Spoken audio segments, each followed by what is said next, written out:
Hello and welcome to the Bulletin with UBS on Monocle Radio. Each week the sharpest minds and freshest thinkers in finance take you beyond the numbers and hype right to the heart of the big issues of the day. In this episode of the programme, we're continuing our exploration of the meaning of craft in today's world.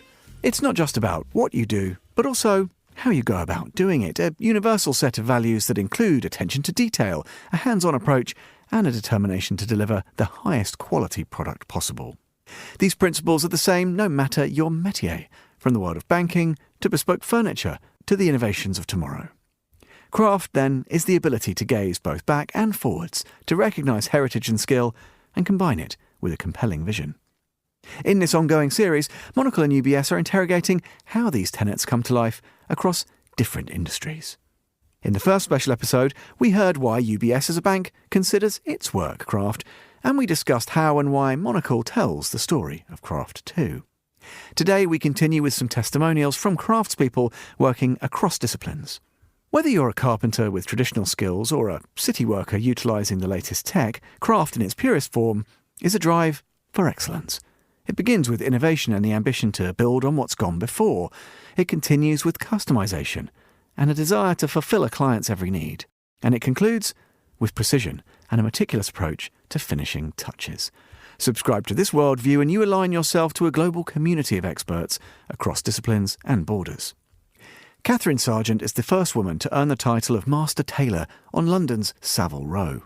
As an organisation committed to creating superior value for its clients through a combination of expertise and innovation, UBS is reimagining what's possible in its field, much like Sargent's refined cuts. Here, Sargent explains the importance of education, sustainability, and equipping the next generation with the tools that they need to produce with purpose.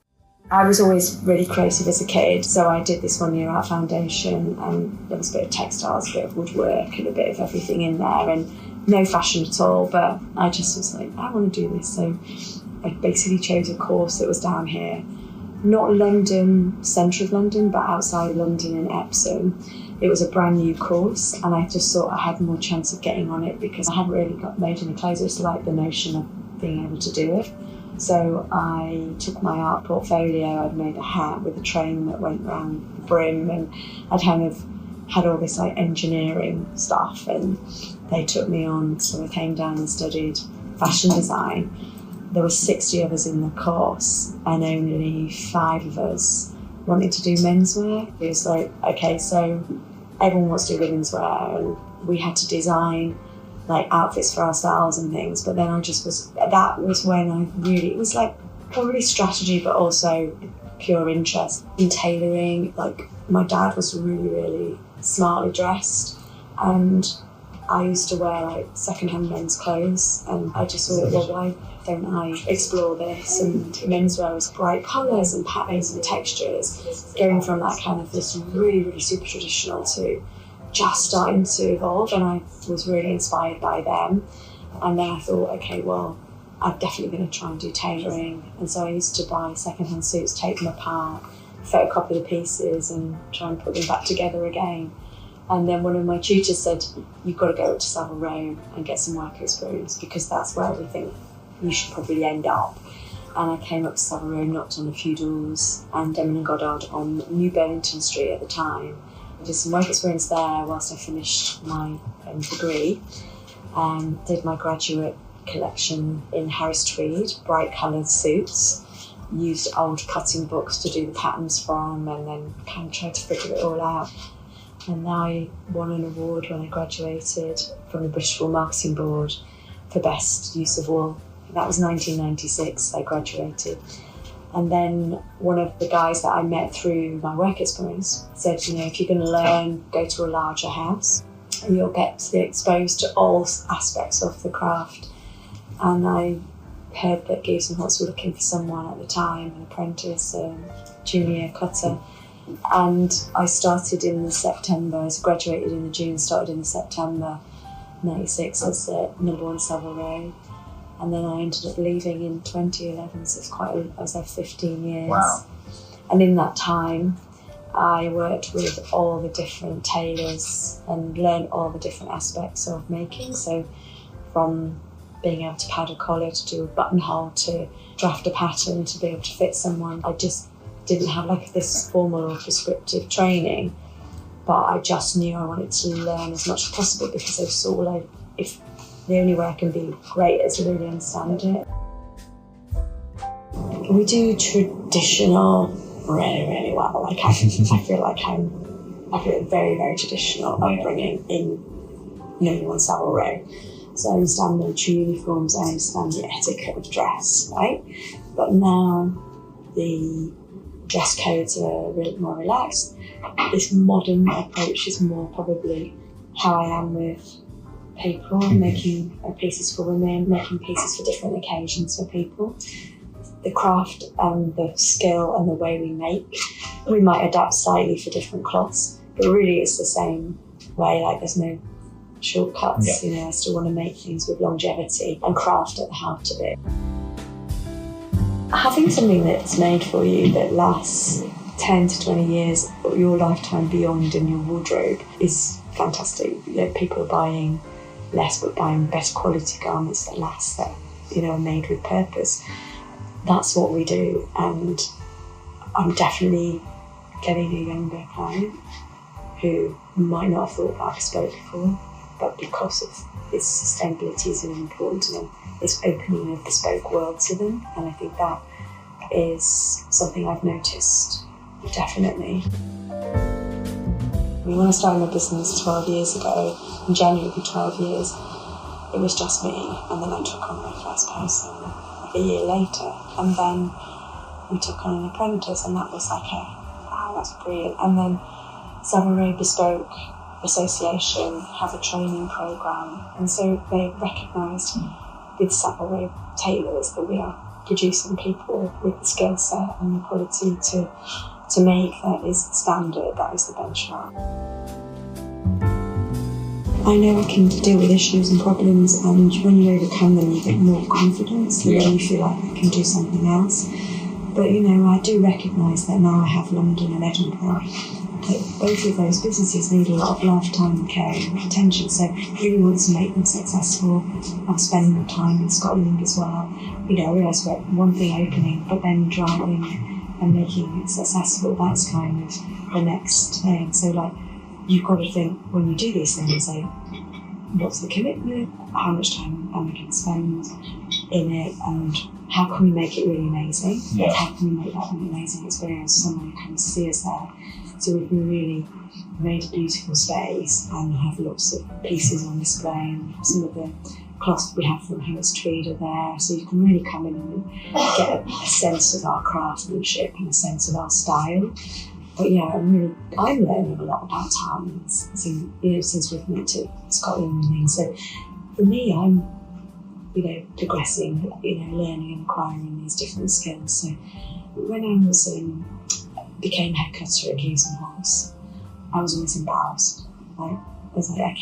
It wasn't like a sense of achievement. I was the employee in a company there. Whereas now, it's different. I feel like I can look back and go, okay, so it's a significant year for me, and so I'm going, okay, I want the next 20 years of my career to still be enriching. Yeah, totally. So it's not a case of what can I do next, it's a case of I just want to get up every day and love what I do. Kathryn Sargent. To craft today is to engage with both an art and a science. Just ask the designer Lowie Vermeersch. As the founder and creative director of car design and mobility research firm Granstudio, he leads a diverse team that provides solutions for partners across the industry's entire ecosystem. Vermeersch oversees projects that span the development of new vehicles, the building of UX models and user journey maps, and much more besides. Vermeersch's multidisciplinary approach to craft is always evolving, and that's an attitude that's shared by UBS. Let's hear from Vermeersch now, talking about inspiration, innovation, and why becoming a good designer begins with having something to say. My family was normal with 4 brothers, and that after dinner we were just pulling out a big box of pencils, and we just 4 of us sit around the table and we were drawing. And so it was not like it was encouraged, it was just a normal status. And of course, later then you discover it's not normal. So, the impact of that for my career, of course, and to me, I call it one of my, my big fortunes, to be grown up in such creativity. And the impact it had is that what I'm doing is not art. I'm designing, and two overlap, but what art for me is still today and remains is an incredible frame of reference for true, pure, unfiltered, uncompromised creativity. And that helps me a lot to see myself where I am, and also knowing that it's not art, craft, yes, but of course has helped me a lot in my career because you just grow up in that. It's just an understanding of the importance of creativity and what it can do to people and so on. And of course, finding in your parents and the people around you only support for doing that. So I never had to fight my way to be able to do what I do. I had to make my own way, but I always got mental support from people around me. Since very, very young, I don't know, everything that had wheels under it, I was just struck, I think, by what I still considered literally of the wonder of being moved. And it's still the core of my passion. It also explains why I'm active in really different types of mobility, because they all connect to that same core being. It's still something that really gives me joy. This, you have your body, and your body is being moved, so it's beyond what you could do with your own body. But then when I was a kid, it was simply that I was just fascinated with everything that has wheels under it. And as soon as I had a little bit of money, I was buying bicycles and motorcycles. And I grew up in the countryside, and when I was 14, I already had 3 cars. I was working on, they were worth nothing, but I worked on them. I drove them on the fields and so on. And then, of course, I had that also technical fascination. So when you have that technical fascination, but that's embedded in that artist family, now if you make the combination of two, then you end up being a designer, right?